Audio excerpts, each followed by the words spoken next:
அனைவருக்கும் வணக்கம். நம்ம daily banking and SSC point of வியூல 5 கொஸ்டின்ஸ் கரண்ட் அஃபேர்ஸ்ல வந்து பார்ப்போம். இன்னைக்கு என்ன கொஸ்டின்ஸ் எல்லாம் இருக்கு அப்படிங்கறத பார்ப்போம்.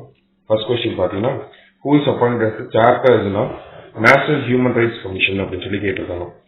So national human rights commission முன்னாடி பார்த்தோம்னா நமக்கு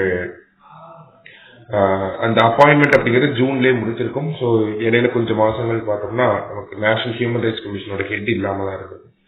ஸோ ரீசெண்டா நமக்கு இந்த அப்பாயின்மெண்ட் அப்படிங்கிறது நடந்திருக்கு. ஸோ யாரை சேர்பர்சனா அப்பாயிண்ட் பண்ணியிருக்காங்கன்னா, தமிழ்நாட்டை சேர்ந்த ராமசுப்ரமணியம் அவர் தான் அப்பாயிண்ட் பண்ணியிருக்காங்க.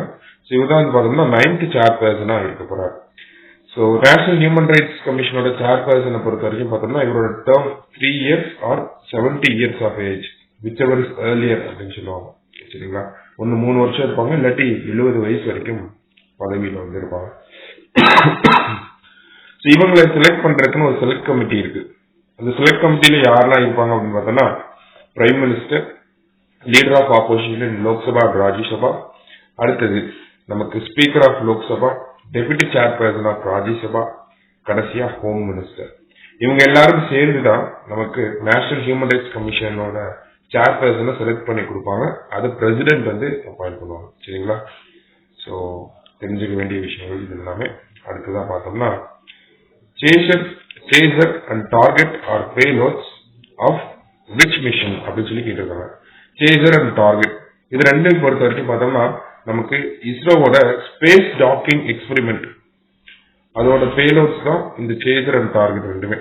கிட்டத்தட்ட பார்த்தோம்னா நமக்கு 700 கிலோமீட்டர்ஸ்ல, அதாவது எர்த் சர்ஃபேஸ்ல இருந்து 700 கிலோமீட்டர்ஸ்ல இந்த chaser and target அப்படிங்கறத ஸ்பேஸ் மிஷன் மூலியமா ஒவ்வொரு இடத்துல நிப்பாட்டிடுவாங்க. ஓகேங்களா, சேசரையும் டார்கெட்.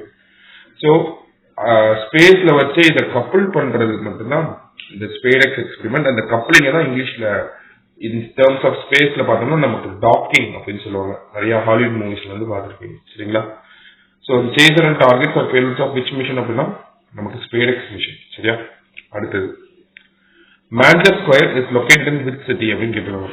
மான்செஸ்டர் ஸ்கொயர் அப்படிங்கிறது ஹிஸ்டாரிக்கலி ரிலீஜியஸ்லி பார்த்தோம்னா ஒரு இம்பார்ட்டன்டான பிளேஸ்.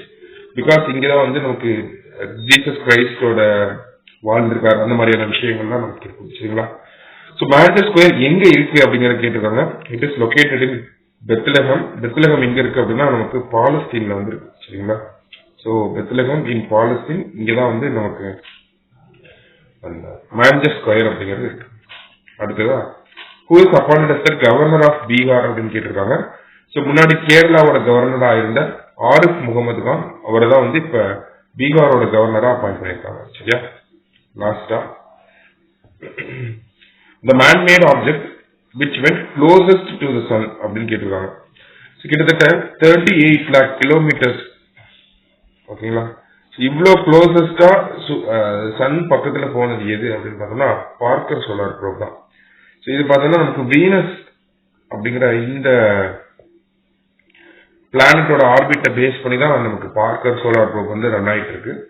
ஸோ இப்போ ரீசெண்டா பார்த்தோம்னா கிட்டத்தட்ட சன்னோட டிஸ்டன்ஸ் வந்து 38 lakh கிலோமீட்டர்ஸ் கிட்ட க்ளோசரா போயிருக்கு. ஓகேங்களா, இது வரைக்கும் மேன்மேட் ஆப்ஜெக்ட் எதுவுமே இவ்வளோ க்ளோசஸ்டா போனதில்லை. ஸோ அதுதான் இந்த விஷயம் பார்க்கணும். சரிங்களா, ஸோ இன்னைக்கு 5 விஷயம்ஸ் பார்த்துருக்கோம்.